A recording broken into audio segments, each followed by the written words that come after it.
Alright, Reading Rainbow, episode 110, Ruth Law Thrills a Nation.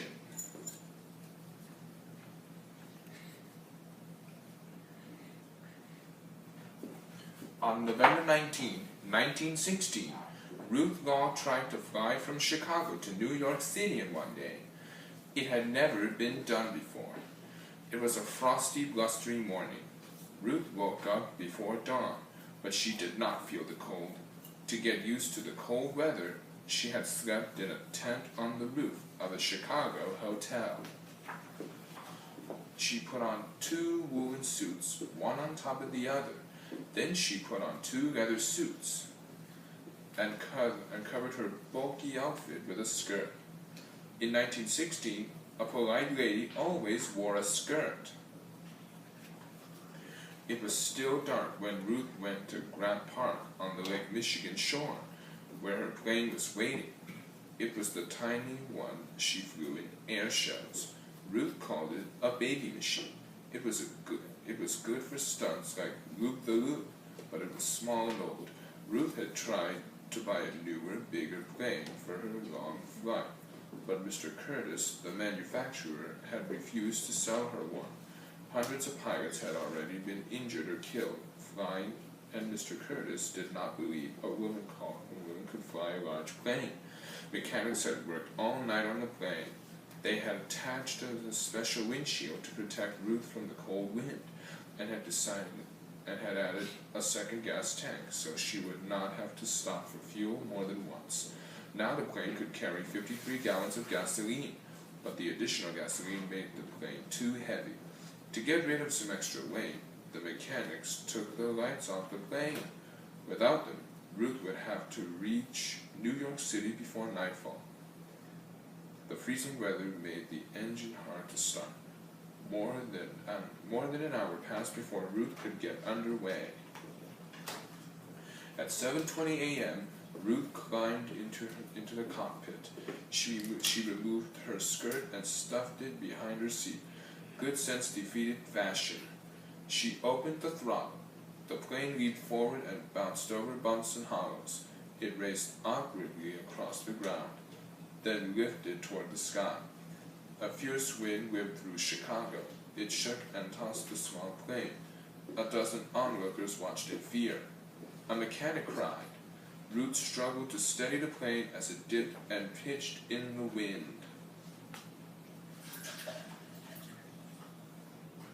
She narrowly topped the buildings and slowly climbed into the sky above Chicago. Ruth Law was on her way to New York City. A mile above ground, Ruth sliced through the frigid winter air at 100 miles an hour.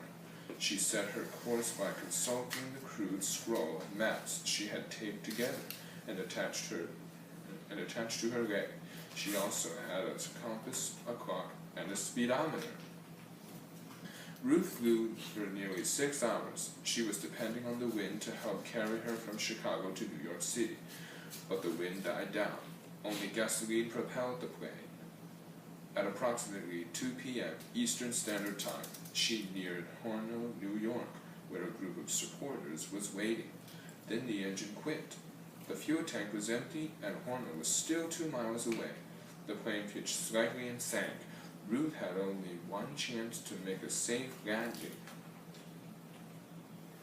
She struggled to control the steering gear.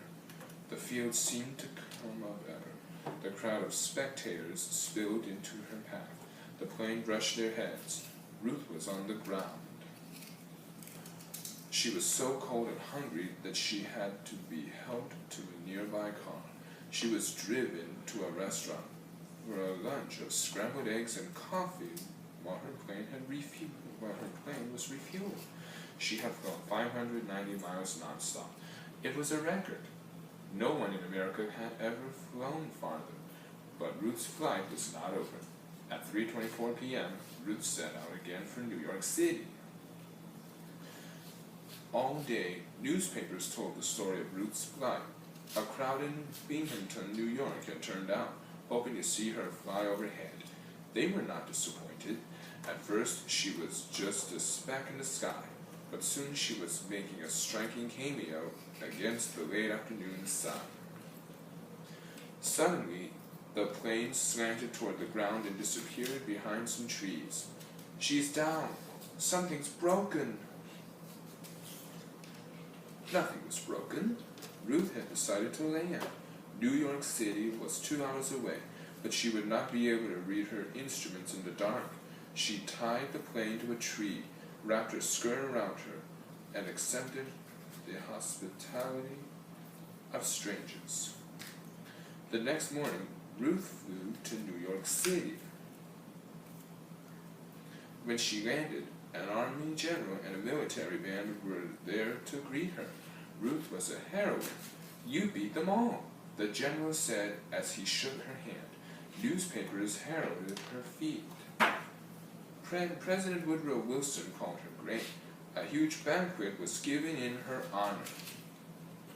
On November 19, 1916, Ruth Law tried to fly from Chicago to New York City on one day and failed.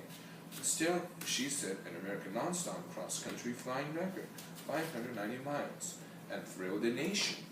Her record stood for 1 year. It was broken by Catherine Stinson, another pilot who dared. The